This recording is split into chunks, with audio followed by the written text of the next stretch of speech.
Good evening, everyone, and welcome to the Coast2Coast podcast. This is the Week 6 edition. Unfortunately, we do not have Jose with us tonight, so it will just be Carson and I going back and forth, talking about what the week was in fantasy football. So how about we get started with it tonight?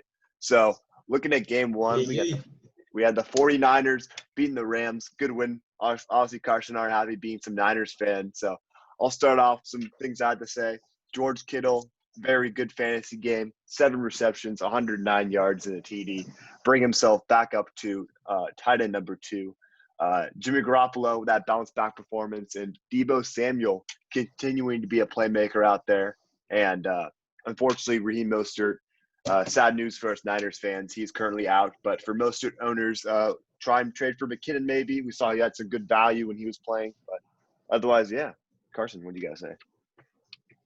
Yeah, dude, we needed this win, honestly. This was a great bounce back. It's only week 6, but this definitely had a lot more weight than usual because 2 and 3, you don't want to fall to 2 and 4, especially in this division. So that was good for us. Yeah, like you said, Jimmy G looked actually pretty good. It's probably his best game all year. Kato Weeks, he's tight end for 2, like you said, and Deebo, people forgot Deebo's our number 1 receiver. Besides Kittle, he was a perfect 6 for 66 and a touchdown on 6 targets. He had an awesome day, and with the Rams, the Rams are they're so all over the place. They're very inconsistent. I feel they have one week where both receivers go off, and they choose a running back who gets all their touches, and then the next week they'll all completely kind of suck, and no one will drop more than 10, 15 points. So, and I think it's going to be even more rocky for them going forward because you have Chicago next week. They're a really good defense. Miami's kind of frisky. You got to buy. And then you have Seattle, which will be a really good matchup for them. And then they play Tampa Bay. We going to get to them, bro. They're nasty. Their defense is nasty. Which is kind of, we all kind of knew, from last year their defense was all right, but yeah, we'll get to them. But, yeah, this game, 49ers, massive dub. We needed this for sure. Oh, exactly. And, yeah, just kind of going off of that before we head on next game. Cooper Kupp with a bad game, 4.1 points, 3 receptions, 11 yards. And like you said, the running attack was just bad. So this was my favorite game, honestly, for fantasy. We got game number 2. We got the Titans winning that overtime thriller, 42-36, and 264 scrimmage yards from Derrick Henry. 40.4 points. I'm mad happy right now. A 94-yard touchdown. Derrick Henry was carrying at the end of the game. Yeah, but honestly, Ryan Tannehill, bro. He's so OP. Oh, exactly. And Ryan Tannehill, I honestly think he's proven himself to be worth all that money he got in the offseason. I know you think so, but 4 touchdowns, 1 interception, 1 fumble. But his receiving core is kind of crazy out there in Tennessee. What do you guys say about that? Yeah, the Titans are I think people don't really realize the Titans are a really good, not only just a really good team in general, but they're a really good fantasy team. Tannehill's the 9th best quarterback so far, and I feel he was a guy that probably didn't even get drafted. If you picked him up on waivers, good for you. Henry, King Henry for a reason. He's plowing through, which is insane because in PPR, this was his biggest game receiving, but he barely gets any work in the receiving game. He's still dropping tons of points. And then so he's RB5, and then Jonnu Smith's tight end 5, but obviously he was a little banged up, didn't do much today, and his backup. Anthony Firkser. He got all the points that Jonnu would have gotten. He was the Robert Tonyan this week, I guess. Yeah, big time. Yeah, and their team's nice, bro, and a lot of guys fantasy viable on that team. They're really good. AJ Brown. I love that guy. I think he's going to be a stud. I think he's kind of in the shadow right now of his former Ole Miss teammate DK Metcalf, but that man's a stud. And I think Adam Humphries is a low flex right now, but I think Corey Davis might be coming back. And then on the Texans end, there was still some great fantasy production. Deshaun Watson was QB1 this week with 32 points on 4 TDs. And Will Fuller and Brandon Cooks have been doing well. I know we mentioned Cooks, it might have been an episode or 2 ago, but Cooks actually is getting a lot of receptions out there. And then Darren Fells just comes out of nowhere sometimes, and he gets up a TD and some yards. So that's what he was up to. So Yeah, it was dope to see like the Texans kind of like all come together and just have like a really good like day, like fantasy day, like for everyone. Because like you have Fuller and Cooks who are like notorious for like always getting injured, and like both of them together like had a really good day. Like Fuller, 6 catches, 123 yards and a touchdown, and then with 24 points, and then Cooks with 9 receptions, 68 yards and a touchdown. So it's nice to see both of them doing really well. And then Watson went off. There were 8 guys with over 20-plus fantasy points in this game on both teams. Like, that's crazy. That's ridiculous. Yeah, that's ridiculous. Exactly. And then, you even had Adam Humphries with 18.4, which is still good. Yeah, Humphries could have been the 9th, yeah. Yeah, so then going on the next game, we got the Colts with a comeback win versus the Bengals. And Phillip Rivers setting up. Like, this was like a surprisingly good game. It was a good one. I mean, Phillip Rivers, 371 yards passing, 3 TDs, an interception, kind of bounced back from that lackluster performance last week when he had no TDs and 2 INTs. Trey Burton with a rushing touchdown and a receiving touchdown. Very interesting to see that. And then I think Jonathan Taylor, a solid performance with 15.5, and T.Y. Hilton is just busted the year. It's so sad to see because, I mean, who doesn't love T.Y.? So, yeah. He needs Andrew Luck back, man. That was his guy. Exactly. Phillip Rivers isn't throwing those long balls to him. What do you got to say about the Bengals, though? I just want to talk about Cincy real quick. Like obviously this was a really tough loss. They went up 21-24, right off the rip, and they ended up losing. But their passing game, like all their receivers, I think are like really, really like solid, like viable options. Like AJ Green, like finally put all his like volume together because he's been getting like all these targets and a ton of opportunity the whole year, but he hasn't really put it together. But finally, 8 receptions, 96 yards, 11 plus targets for 17.6 points. So finally, he had a good day. But I think he's definitely like their worst like fantasy option because he's like super inconsistent. But Higgins and Boyd are just like target monsters, and it's tough for them to find the end zone, I think, but they just get a ton of catches, ton of yards, and they're both like really good, options. If they're like your flex, like you're in a really good spot. Yeah. And Mixon kind of I think he had about 14 points. He got saved by a touchdown this week, nothing as long as the line. Yeah. But it also didn't help Bernard. Bernard kind of cut into his, what could have been his points. It seems like that seems to be the case. All right. So, this next game, Falcons 40-23 against the Vikings. Actually, very surprising to me. Honestly, as I saw a post saying they're fighting for Dan Quinn's job 2 weeks too late. So, seems what it is to be. Julio finally back and healthy.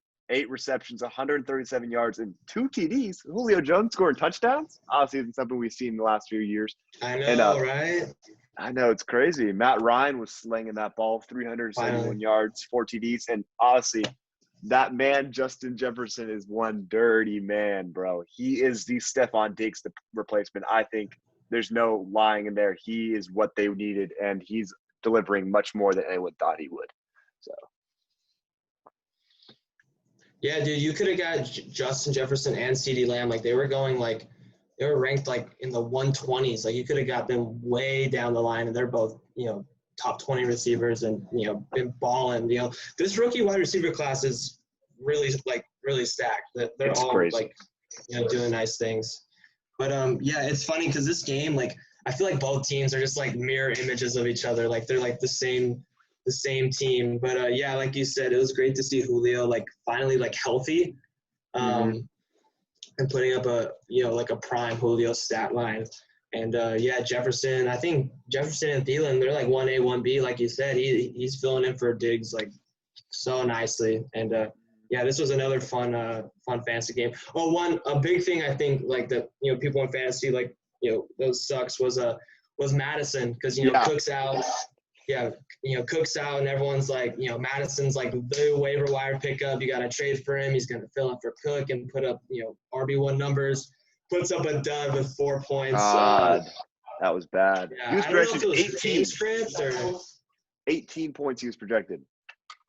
That is Yeah, I absolutely know. crazy. Massive dud. If we did duds of the week, he'd definitely be number one. For Yeah, sure. and Gurley actually was kind of a dud given what his performance is. He only had 9.7, and Kirk Cousins pulled it out of his ass. I don't know how he did that. 3 interceptions at one point in that game. I'm like, oh my God, Kirk. But he brought in a decent fantasy performance towards the end of the game, so that was good to see. And going into the absolute shithole game of the week, in my opinion, we had the Broncos beating the Patriots. Brandon McManus is literally Jesus.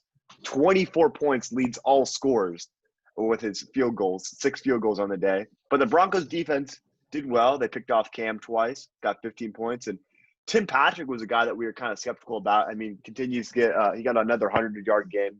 Seems to be an option with especially with Noah Fant out. And Jerry Jeudy seems not be getting the work there. But Philip Lindsay, solid game rushing, just had 101 yards. And Cam Newton and James White actually pulled through for me this week. Got 15.3 points, actually getting some receptions out there and doing what James White's known to be. Did you start him? Was he? Yeah, I started. He was my RB2. Nice. Yeah, he had like a typical like James White day, like a day that he was having like every game last season. It seemed like. But no, yeah, Newton had a But yeah, decent no, game. you hit it on the head, dude. This game was a shit show. Like it sucked. McManus got all their points. Yeah, it was bad. And he would have been RB5 this week with his points. That's actually crazy. Oh my God. Yeah, that's insane. But yeah, I mean Cam had a decent day, on the ground. But yeah, and Lindsey, like you said, 101 yards. I wouldn't put much weight in that because Gordon's going to be back, within the next few weeks, and he'll probably just revert back to what their roles have been all season. So yeah, but yeah, good game for him. But not much weight in that, I don't think, like going forward. Yeah, I think Gordon's just more of a dynamic back, and you just got to go with him. So okay, so yeah, he's their guy.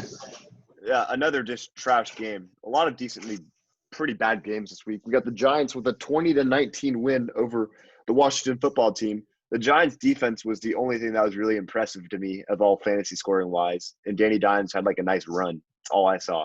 But Darius Slayton was like the only skill player on the Giants, I think. He got 2 receptions and a touchdown. And it seems like J.D. McKissick is kind of getting some attention out there in Washington, something to pay attention to.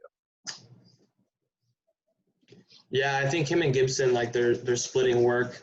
Yeah, he had 14 points, 41 yards on the ground, and 6 receptions for 43 yards in the air. Like, yeah, I think he's another guy that's going to be a top waiver wire pickup, and I like him going forward, especially next week because they're playing Dallas. So we have him or Gibson. They're put him in as your flex. Like, even though the football team is trash, like it's Dallas. Like they'll cure any bad team and give them a nice day. Yeah, I think it's 5 straight weeks of 30-plus points allowed. Especially, yeah. I don't know. I love to see it though. I love seeing the Cowboys like fail. I know, but I mean it's also good because their offense is still doing well. So I mean, at least you're seeing that for fantasy owners. So if you have someone on Dallas and you're playing Dallas, not this week though. Yeah, we'll see. All right. So, but yeah, for the most part. Yeah, so pretty bland game. So going on to the next one, we saw the Eagles almost coming back there late in the game with Ravens actually pulling out a 30-28 victory.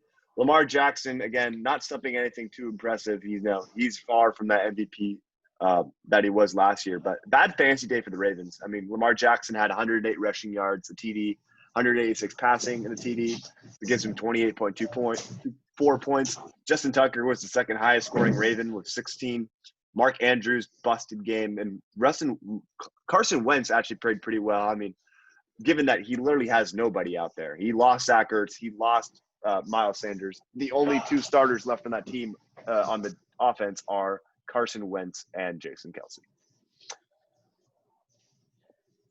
Yeah, Wentz, like Wentz gets a lot of hate, but he's trying out there. Like, it seems like he's always like super down at one point and he's looking really bad, and then he always just seems like rally it to at least bring it close. So yeah, 30 points for him.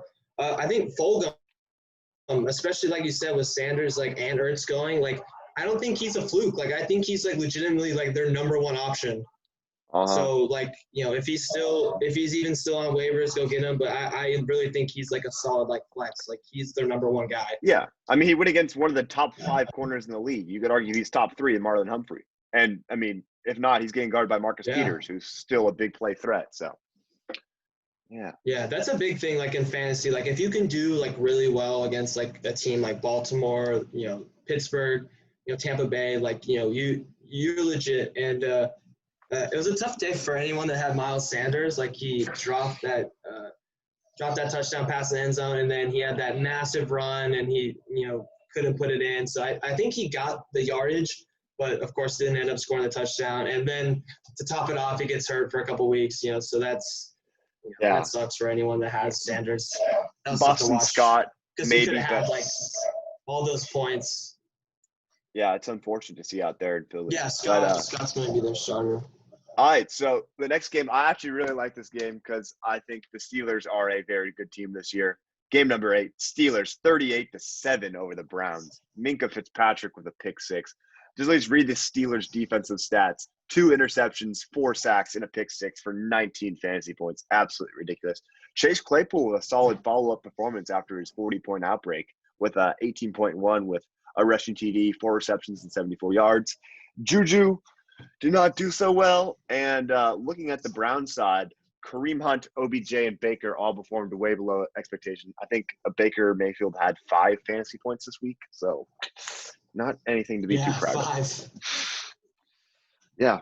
What do you guys say? I mean, yeah, you said it. Yeah, the Steelers defense is super dope. They, it's going to be tough to start unless it's like a top guy. It's going to be hard to start anyone that's playing the Steelers. And in true Browns fashion, just as they're coming off a couple wins and looking pretty good at 4-2, they come back down to earth and they get humbled by the Steelers. So yeah, it was definitely wild to see the Steelers just put it on the Browns. And you mentioned Juju. Like I think Juju's like their wide receiver 3 now. I mean, James Washington had a solid day as well, 4 for 68 and a touchdown. And Claypool's their showing he's not a fluke either. He's their number one guy. And yeah, I think Juju's stock is just definitely just keeps going down and down in my eyes.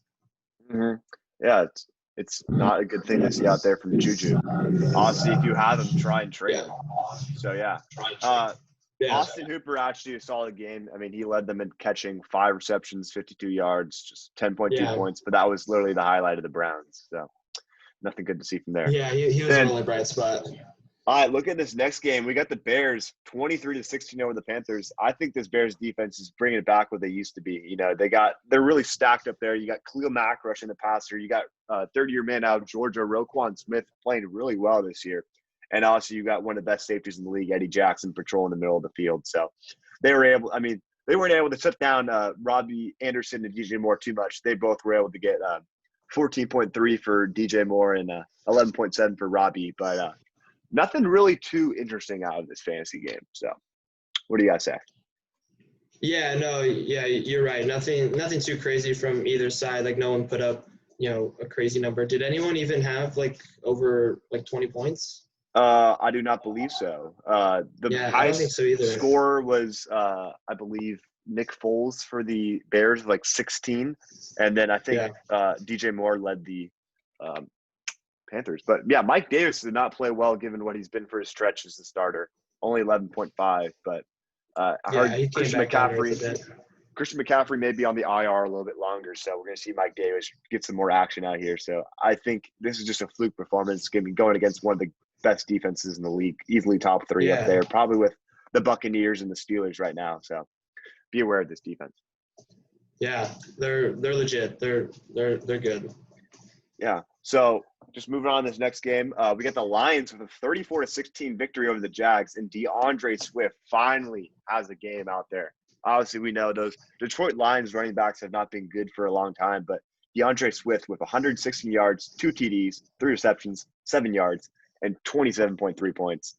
And just some other notes to have in there. I don't think Marvin Jones has any fantasy value now. I would drop him if he's on your team. And Kenny Galladay with an average game with 4 receptions, 105 yards for 14.5.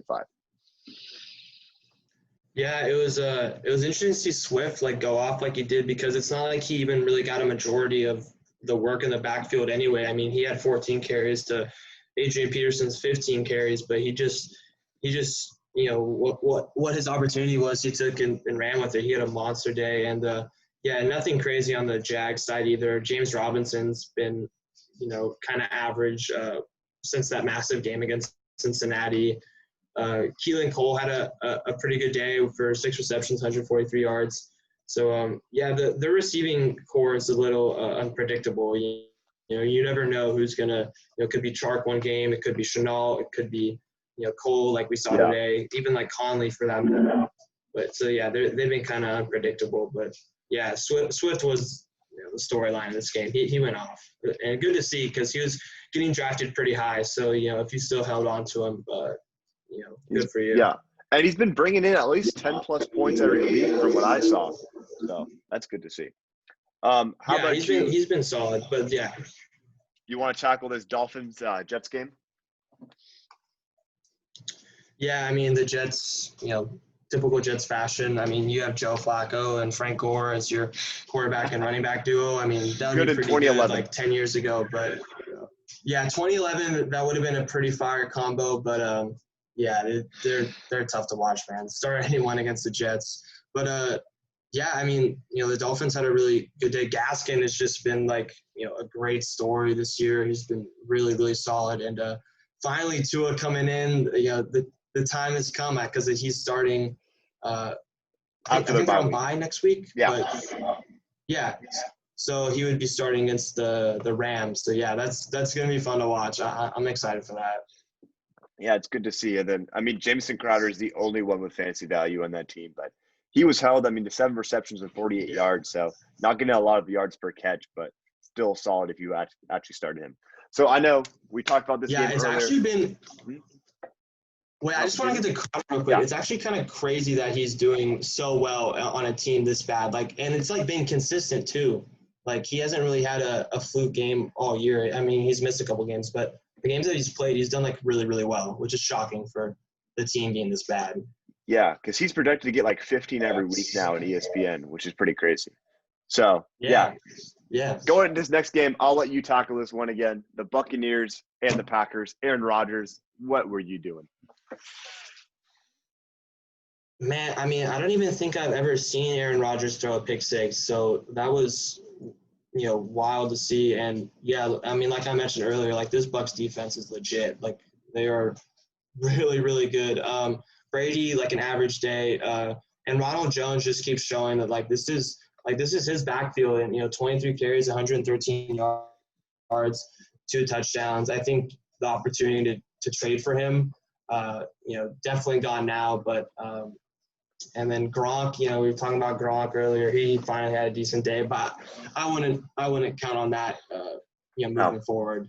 Because and they're, the storyline really was just their defense, because everyone, besides Jones, the receiving, Evans and Godwin have been, pretty disappointing, for their standards this year. Yeah, I was gonna say Godwin's been injured. He came back. He got a lot of targets, but not making much out of it. And Mike Evans with a bust performance because he wasn't getting those red zone touchdowns like he's been accustomed to recently. So, yeah, like I said, you said, Rojo is an RB2. He's 100% there. He's carrying that. And like I wrote off the Steelers stats, the Buccaneers defense, 2 interceptions, 5 sacks, and a pick six for defense of the week with 20 points, which is pretty crazy.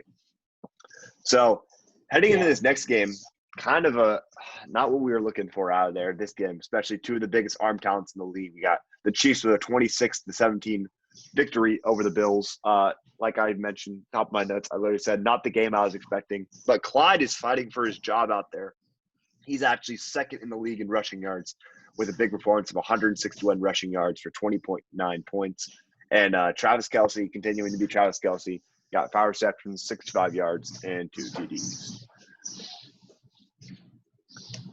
Yeah, like you said, this game was I think both Monday Night Football games were kind of disappointing this week.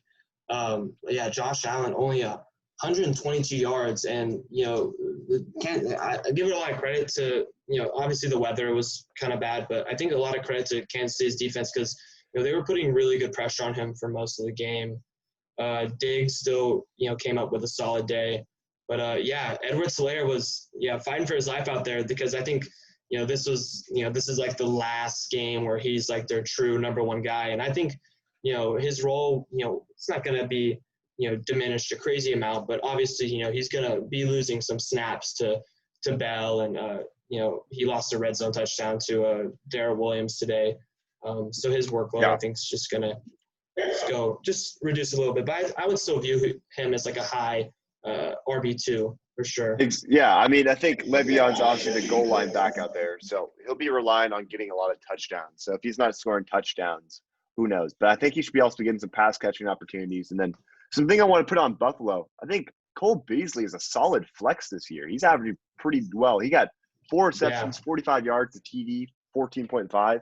He's been doing actually pretty solid this year from what I've seen. So good thing for Beasley. So, yeah. Yeah, I think he's been taking over the role that we thought sorry, I didn't mean to cut you off. John Brown. He's been taking over the role that I think John Brown was supposed to get this year. So, but yeah, I like Beasley a lot. And then Demarcus Robinson leading them in receiving yards, the Chiefs with 69 yards, 5 receptions. But that's probably going to be his like best game all year. I would assume. Because I barely seen him all season. He'll do something again next week. It seems like, I picked up McCole Hardman. He put up a dud. He had 1 target for 0 catches, 0 yards. So I would stay away from Hardman, even though he's projected to do pretty well. But, going on this last game, Kenyon Drake. Kenyon Drake is finally producing something. We got a 38-10 win of the Cardinals over the Cowboys. The Cowboys need Dak. There's no short truth in there. Andy Dalton cannot carry that offense like Dak can. And Zeke with 2 fumbles. He's leading the league in fumbles right now, 5, which is not good given he's paid that big money out there. Yeah, that was really like tough to watch, honestly. I don't know, mental, if he's hurting, I don't know. But yeah, it's super weird to see him, one of the best backs we have in the league. But yeah, I predicted that Dalton, like the production of his receivers wouldn't go down that much with him. But of course, he showed this game is not the same without Dak. He struggled a lot. Cooper's day kind of got salvaged by that late touchdown. And I think with Drake too, I don't even really think Drake had that great of a day. I think he just got really, really lucky that the Cowboys just like gave up within like the last few minutes and then just like let him waltz into the end zone. Exactly. But yeah, finally he broke out and had, more than 13, 14 points. Exactly. Turning those carries into something, actually. And Christian Kirk, 2 receptions, 86 yards, and 2 touchdowns. He played the role of DeAndre Hopkins, even though Hopkins was doing all right out there. Nothing too special from him. And Kyler Murray with a great game.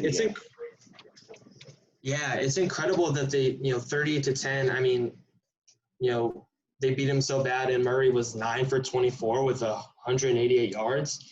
They just killed him on the ground. And, obviously he had that deep ball to Kirk. But, yeah, to say that he only completed 9 passes and they still, won by 28 points is ridiculous. And Murray looks so good running the ball. And, it was a great win for the Cardinals. Yeah, Murray's QB1 now since Russell Wilson was on a bye week. So Murray is definitely the guy we thought he'd be this year. We love to see it, my boy. Yeah, we do love to see it. So, pretty short show tonight, so we'll just hop into that team of the week this week. We got Deshaun Watson with 32 points in that battle out there in the AFC. And RB1, obviously no surprise, King Henry himself with 40.4 points with a huge game. Kenyon Drake, RB2. I don't know if we'll see this again, but 28.4. And then 2 receivers at wide receiver 1, wide receiver 2 from the same game. Justin Jefferson with 39.6 and Julio Jones with 33.7. Anthony Fersker was the tight end of the week with 25.3. That's not going to happen again. I can tell you that. Johnny Smith is the man out there. The flex, DeAndre Smith with 27.3. The defense of the week, the Buccaneers, and the kicker was Brandon McManus. So anything you want to say before closing remarks, Carson? I'm in 4 leagues, and in 2 of them, my opponents had Jefferson and Jones. Like those were their two receivers. It was so frustrating. Like, what are the odds? Two Yeah, in two that's leagues, that's their receivers. Yeah, But no, that yeah. sucks. But yeah, that's about it. I mean, yeah, Ferkser's surprised, like you said, that's all John and moving forward, he's just kind of lucky, great opportunity. But yeah, it's great to see Watson at the top. He kind of needed that. It sucks they couldn't get the win, but it's great to see him thriving because he's one of my favorite quarterbacks. Yeah, And it just exactly. sucks the situation he's in.